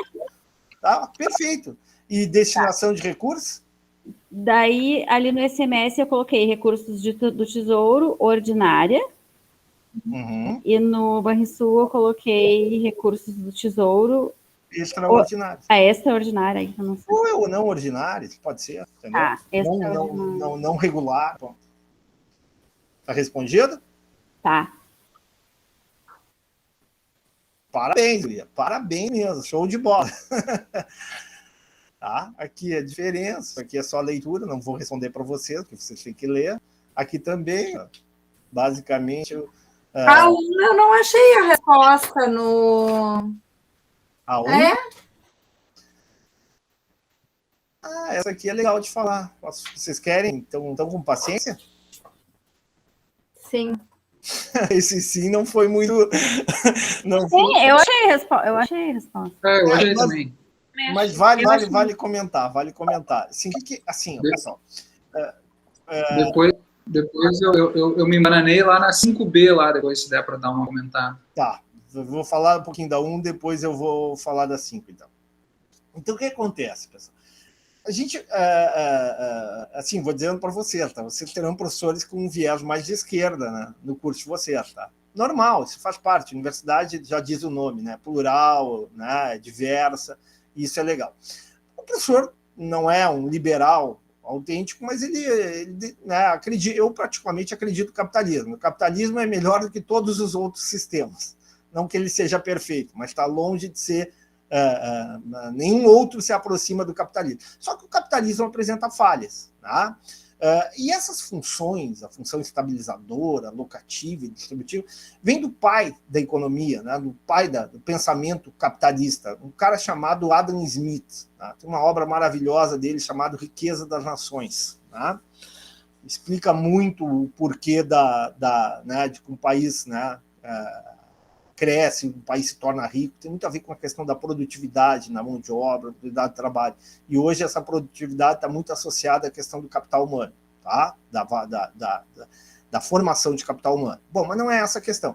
Então, dentro de um sistema capitalista, o setor público tem algumas funções importantes, tá?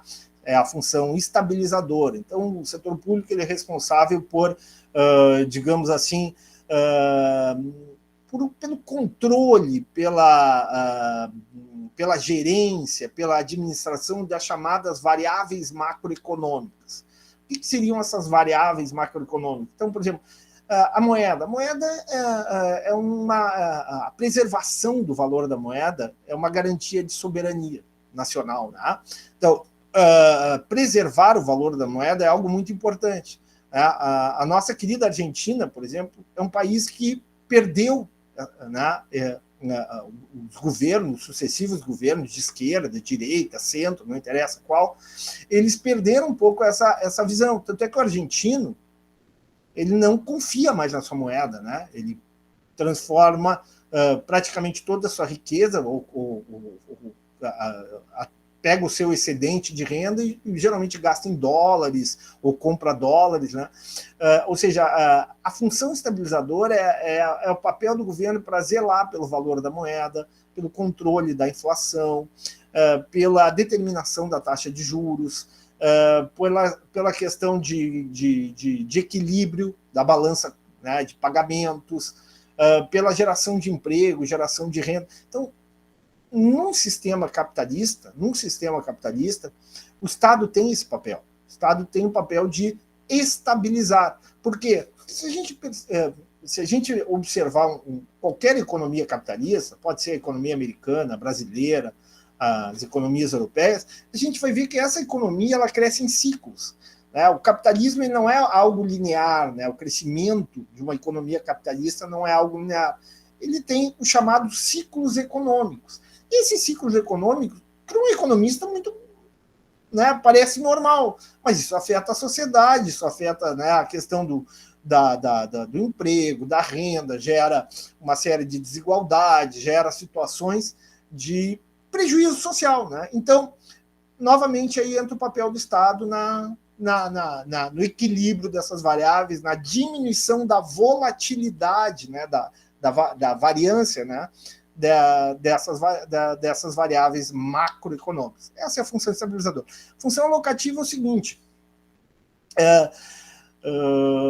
muitas vezes, né, a economia ela gera externalidades. A produção de bens e serviços, por exemplo, a gente está aqui eu estou conversando com profissionais de saúde, ou profissionais em saúde, profissionais de saúde, ok? A vacina é algo que traz externalidade. Ela gera, eu internalizo benefícios quando eu tomo a vacina, a primeira, segunda dose da Covid, da influenza, assim por diante, mas eu gero benefícios externos, eu gero externalidades positivas ao consumir a vacina. Bom, no momento que eu gero externalidades positivas, o que quer a sociedade? O que deseja a sociedade? A sociedade deseja que o maior número possível de pessoas sejam vacinadas. Agora, vamos imaginar o seguinte, tá? Será que o mercado conseguiria atender a esses anseios da sociedade? Se a gente pensar, existe uma infinidade de vacinas que são precificadas, que são colocadas no mercado exclusivamente pelo setor privado. Por exemplo, vou dar um exemplo para vocês, o HPV, a vacina para HPV. Até, sei lá, 7, 8, 10 anos atrás, a vacina da HPV não era exclusiva, do setor privado. Só recentemente a vacina da HPV foi incluída no rol de vacinas do Sistema Público de Saúde. Vou dar outro exemplo para vocês. Eu acho que uma das hepatites, não sei se é a B ou a C, ela não é a vacina para hepatite B ou a C, ela não é ofertada no sistema público. Alguém me ajuda? Qual delas? Ninguém sabe? Eu acho que nem tem vacina para hepatite C, professor. Só tem a da B. Na rede pública? Eu acho que tem uma delas. Não, a B tem disponível em qualquer lugar. A C não existe. Não existe vacina. Bom, tudo bem, mas então vai. Então, assim, o que acontece, pessoal? E tem sociedades que sequer o setor público disponibilizam vacina. Então, a função alocativa é justamente isso. Quando tu gera um bem, seja no seu consumo, seja na sua produção, gera externalidades ou positivas, externalidades positivas ou negativas, muitas vezes a sociedade determina uma demanda maior ou menor do que aquilo que seria estabelecido pelo mercado, do que aquilo que seria ofertado e consumido pelo mercado através da precificação, através de um preço. Tá? No momento que tu estabelece um preço por alguma coisa, tu gera a exclusão, né? Pela precificação. Tu gera a exclusão de determinado segmento da sociedade que não consegue pagar por aquela vacina, que não consegue pagar por aquele serviço. Só que aquele serviço, o consumo ou a produção daquele serviço gera externalidades, gera benefícios sociais. Aí surge o papel do Estado. O Estado, novamente, tem esse papel de alocar, né? De atender às necessidades sociais. De que forma? Ofertando, subsidiando, por exemplo, a questão da tarifa de ônibus, garantindo vacina gratuita para toda a sociedade, né? Ou seja, o que tem por trás é a ideia de que o mercado ele não é a solução de todos os problemas. Ou seja, apesar do mercado ser importante, o mercado, em muitas situações, ser eficiente, em determinados produtos, em determinados serviços, principalmente aqueles bens e serviços que geram externalidades, sejam positivas ou negativas, a intervenção, a atuação do Estado, a regulamentação do Estado se faz necessário. E na negativa, porque também, se é coisa ruim, a negativa quer dizer que é coisa ruim? O cigarro, por exemplo, o que acontece com o cigarro? O que a sociedade brasileira... Isso aí muda, né, pessoal? Isso aí vai, ao longo do tempo, vai mudando. Como eu digo, lá em 96, com a primeira vez que eu viajei para a Europa, eu estava no aeroporto de Amsterdã para voltar para o Rio e não tinha mais passagem. Onde é que eu fui? Fui no setor de fumantes. Cheguei em casa, né, tive que colocar, né, todas hoje em dia, né, é impensável ter um avião com setor de fumantes, como tinha lá na década de 90, quando o professor viajou. Ok? Bom, mas então o que acontece? Quando tu tem externalidades negativas, por exemplo, externalidades negativas que impactam sobre o meio ambiente, né, que impactam sobre a saúde das pessoas, novamente o mercado não consegue estabelecer, né, uma quantidade que é desejável socialmente. Surge o quê? Surge a necessidade da intervenção do setor público, surge a função alocativa do setor público. O que o setor público pode fazer? O setor público simplesmente pode impedir a produção, como ocorre na Alemanha, por exemplo, as papeleiras, né, a indústria de celulose, que é muito comum aqui na América Latina, na Argentina, tem uma briga entre Argentina e Uruguai, na fronteira ali, aqui no Rio Grande do Sul, aqui no Guaíba nós temos a indústria de celulose. Esse tipo de indústria eles não aceitam mais na sociedade alemã. Nível de desenvolvimento social, econômico, fez com que a sociedade alemã acreditasse, ou acredita que as externalidades negativas geradas pela produção de celulose são tão significativas, são tão expressivas, que o Estado se faz necessário para limitar ou simplesmente proibir a sua produção. Ou aumentar os impostos, então, sobre a produção desse tipo de bem. Existe vários tipos de impostos. Existe um cara chamado Arthur Pigou, Prêmio Nobel de Economia, chamados impostos piguvianos, ou impostos ambientais. Justamente no momento que tu estabelece a cobrança desse imposto ambiental, tu regula a produção e faz com que essa produção seja ótima socialmente. Mas isso aí é outra história para ser contada em outro dia. Mas é essa a ideia. Novamente o papel do Estado e, novamente, o Estado presente, porque o mercado ele não é capaz de identificar essa questão das externalidades, capaz de atender, de observar o que a sociedade deseja. Né? Surge, em situações como essa, a possibilidade de regulação, proibição, o estímulo à produção, né? Por exemplo, determinadas situações, por exemplo, reciclagem de alumínio. Tá? O que era a sociedade? A sociedade quer que essa indústria de reciclagem seja cada vez maior, né, para minimizar o impacto ambiental, né, da extração de alumínio da natureza, né, ou a indústria de reflorestamento. Então, novamente, se tu deixar o mercado, né, a quantidade, o nível de alumínio reciclável talvez seja inferior ao desejável socialmente. O que faz o Estado? O Estado pode, através de isenções, através de estímulos fiscais, pode garantir que essa produção seja maior do que seria se fosse dado exclusivamente pelas leis de mercado. Ficou claro? Sim ou não? Sim. Tá, e por último, na função distributiva. Né? A função distributiva é bem simples. Né? A gente, como eu falei para vocês, o professor a minha formação toda é quantitativa, mas eu adoro ler. Eu passo o dia inteiro lendo, se eu pudesse. Né? Infelizmente, tem que trabalhar, né? Tanto aqui quanto lá na administração pública. Mas então, se a gente pegar a história do capitalismo, né, é uma história onde tu tem, no início, né, tem músicas, tem uma série de coisas interessantes, é o chamado capitalismo selvagem, realmente era. Né? No momento que se iniciou esse modo de produção capitalista, tu tinha uma situação de desequilíbrio nas relações de força entre capital e trabalho, né? O chamado conflito capital-trabalho. E esse conflito gerava o quê? Gerava situações de abuso, situações de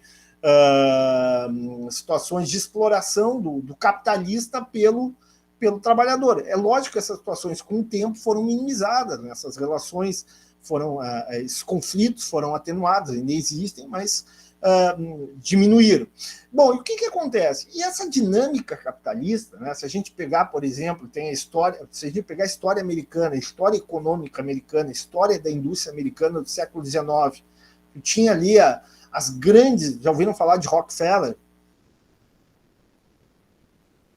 Que era o dono da indústria de petróleo americana, Vanderbilt, a Universidade de Vanderbilt, conheço a Universidade de Vanderbilt, ou seja, há uma infinidade de megas empresários, né, que à medida, o próprio Henry Ford, né, vou dar um exemplo para vocês, tá? Na indústria, já que é um setor mais conhecido, a indústria automobilística, por exemplo, o que nós temos? Se tu pegar a indústria automobilística do início do século passado, lá nos primórdios da indústria automobilística, na década de 10, na década de 20, havia uma infinidade de grandes empresas nos Estados Unidos, sei lá, 20, 30 empresas que produziam automóveis.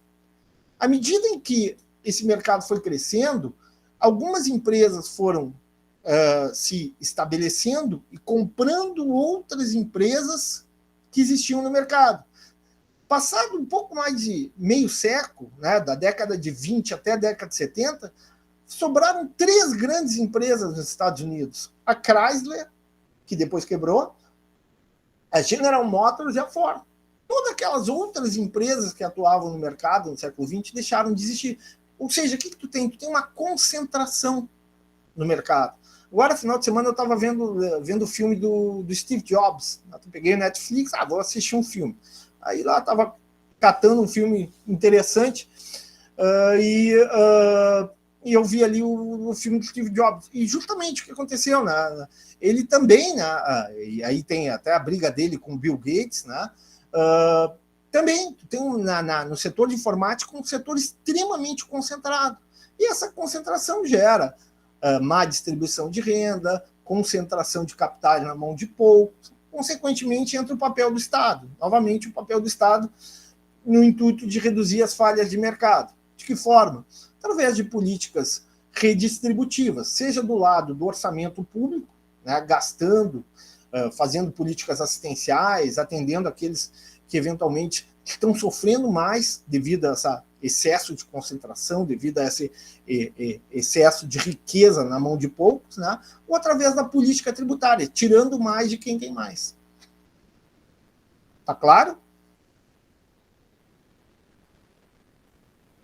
Sim, agora eu entendi, eu não tinha entendido. Tá, qual é a última pergunta que a gente vai falar aí? Qual é a dúvida? A questão? O Max tinha falado, acho que é 5B. 5B ali, professor, eu acho que eu me perdi um pouco, não encontrei exatamente, objetivamente, os instrumentos do PPA. Para a elaboração do PPA? Agora não me lembro, acho que está alguém me ajuda aqui, eu não o próprio programa de governo, mapa estratégico. Não tem se bem me lembro, tinha uma agenda, programa de governo, estratégia. Acho que tem uma lâmina específica sobre isso, não tem? Mas eu achei meio simplista, assim, a questão de... Eu achei só participação popular, social, integração de políticas com os programas de monitoramento e avaliação. Não é bem isso. E a lâmina que falava em ícones, assim, a questão do programa de governo, o mapa estratégico e o planejamento de governo. Isso aí, é por aí. Só isso? É isso aí. Eu teria que pegar a planilha, eu estou sem aqui o texto, né? Mas é por aí, ou seja, são instrumentos que são ferramentas que são utilizadas para a elaboração do PPA. O que a colega nada a ver com as dimensões, com os princípios. Não, isso é outra coisa. Né? São ferramentas, né, que são utilizadas para o planejamento. Essa questão quem é que falou controle social? Eu, André. O controle social, esse controle é posterior, né? O controle é o monitoramento da execução, né? dos projetos, dos planos que estão presentes no PPA, né? Não, mas quando monta o orçamento participativo, a pessoa decide o que vai fazer. Né? Aí tu tem as demandas populares, né? As consultas prévias, né? O controle é posterior. O orçamento participativo seria um orçamento, seria a população sendo consultada, né, sobre as suas prioridades. Quais são as suas prioridades? É saúde, é segurança, sei lá, é lazer, é cultura, assim por diante. E aí a população, através dessas consultas, né, ela elenca, né, uma série de prioridades, ou faz um ranqueamento dessas prioridades, que são, parcialmente, aí depende, né, de cada governo, de cada critério, né, de cada metodologia, são consideradas na sua totalidade, ou parcialmente, ou se estabelece um limite orçamentário, um valor orçamentário para atender essas demandas populares. E depois, né, incluídas elas no PPA, posteriormente na LDO e na LOA e executadas, né, elas serão, através do controle social, através dos mecanismos de controle social, serão acompanhadas pela população. Entendido? Beleza. Então só ficou a última lá, os códigos lá que nós não... Oi? Não, desculpa. Então só ficou pendente a última lá, que é relativa aos códigos. Essa aí eu prometo que eu vou colocar o gabarito para vocês, tá? Me deem um tempinho, final de semana eu coloco o gabarito para vocês. Pode ser? Claro. Obrigado. Essa só para terminar, e já estou encerrando mesmo, já usei muito da paciência de vocês, né? Essa questão de controle social tem um desenho animado que é muito interessante, que acho que é o Simpsons, tá?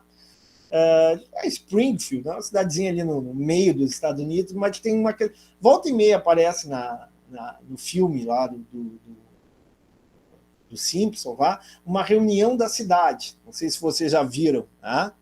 E na reunião da cidade ficam discutindo, né, as questões, né, vamos fazer isso, tem a questão lá da usina nuclear que está na cidade. É justamente isso, controle social, né, é a ideia da sociedade ficar acompanhando o orçamento, né, a execução do orçamento, a execução do gasto público. Talvez seja a fase mais importante, né, para que realmente o gasto seja um gasto bem feito, um gasto efetivo. Agora, é claro, né, é difícil, né? Numa sociedade pequena, numa comunidade pequena, talvez esse tipo de controle social seja mais, tenha um resultado melhor. Né? Em comunidades muito grandes, mais dispersas, né, pensar em controle social dessa forma é menos provável. Professor, ok? Fala. Eu fiquei com dúvida na questão 1, até botei ele no grupo do WhatsApp, na parte dos dados do exercício, quando apresenta os valores de referência da empresa padrão ouro. Oi? Do exercício 1. Foi tu que pedisse, né? Isso. Tá, desculpa que eu tenho que olhar aqui. Rafaela, é isso? Meu filho. Não, isso é o Rafael, quem é? O marido ou o filho? É o meu filho, é que eu estou usando o computador dele e estou com o meu aqui com os dados abertos. Tranquilo, tu quer? Vamos lá então. Tá. Vou parar aqui e vamos lá para outra. Tá, é rapidinho. Não, tranquilo, por mim eu não me estresso. Para mim, eu gosto disso, pessoal. Para mim é um prazer. Cara, às vezes cansa, mas... Tá, é lá nos indicadores. Eu vou pegar aqui o gabarito, aqui muda o direitinho aqui. Na questão, não sei. Eu revisei. Não, mas é sem gabarito, é só nos dados de referência da empresa ali. E nos indicadores de gestão de ativos. Um pouquinho, estou abrindo. Um minuto.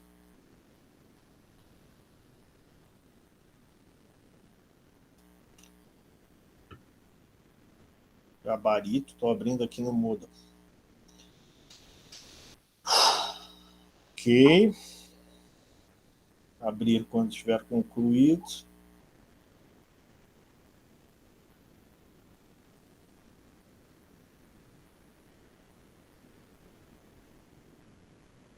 Ok, vamos lá. Então, estou aqui, Google Meet. Eu estou compartilhando com vocês.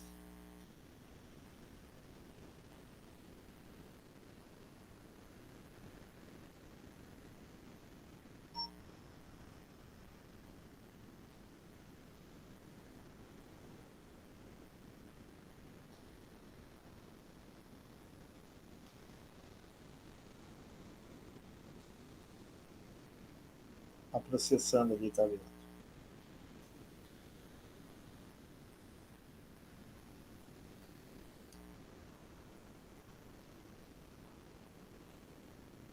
Quando a gente quer, demora mais, né?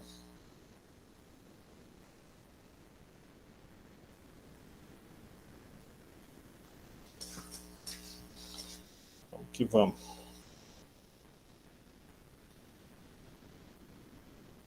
Vou cancelar e compartilhar novamente. Tá, acho que agora foi.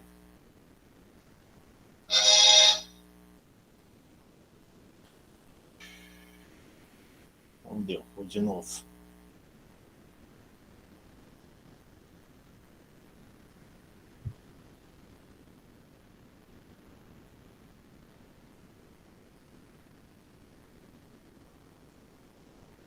Conseguindo abrir o arquivo.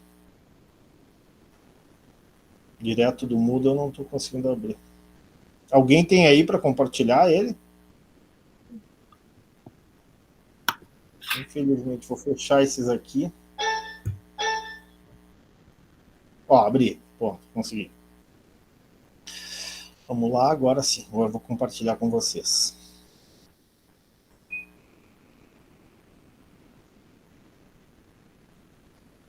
Fechou. Isso aqui. Tá. Tá, qual é a questão? Desculpe, teu nome de novo é Raquel? Ah, Cristina. Cristina, fala, Cristina. Tá. Na primeira aba, dados do exercício.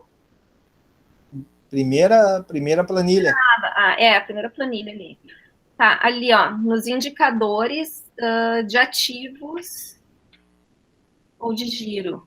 Tá? Ali diz que ali, na primeira linha, giro de estoque é 1,5. Daí depois diz que para calcular o prazo médio de estocagem, a gente tem que dividir o número de dias anuais, 365, por 1,5. Daí não fecha, para mim deu 243.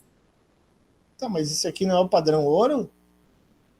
Sim, é que nessa empresa o giro de estoque é 1,5, né? E para calcular o prazo médio de estoque, a gente geralmente usa 365 dividido pelo giro de estoque. Tá. E aqui também, né, o padrão médio de... Esse aqui eu deveria dividir por 365, é isso? É 365 dividido por 1,5. Aí o prazo médio de estocagem dá 240. Ah, perfeito, tá certo. Pá, legal.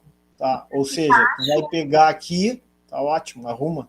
Perfeito. E o outro tem prazo médio de recebimento. Tá, vamos primeiro aqui para o pessoal entender, tá?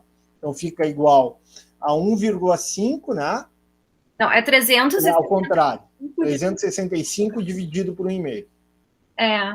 365 dividido por de cima, não é isso? Isso. Perfeito. Tá. E o de baixo? Seria 243 dias, tá? E o de baixo?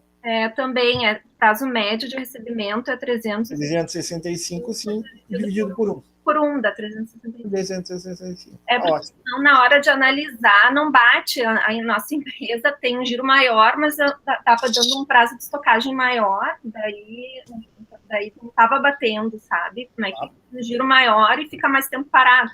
E ali é a mesma coisa, um giro de contas mais rápido e demora mais para receber, então estava meio difícil de... parabéns, show de bola, guria. Valeu mesmo, eu não tinha me tocado, olha, revisei ali. Era essa mesmo. Ótimo. Tá, para aí, que eu me perdi aí, professor. Oi? Eu me perdi aí, o que foi ali que eu não...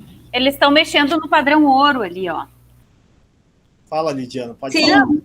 Só estou dizendo para ela que o professor mexeu agora foi no padrão ouro, na tabelinha. Sim, daí é para trocar esse, é para ficar 243, isso, e 365. Já pega o valor direto, não precisa calcular nada. Pega ali o 243,33 e o 365 e faz a análise com base nesses dois valores. Tá bem. Obrigado, Cristina. Imagina.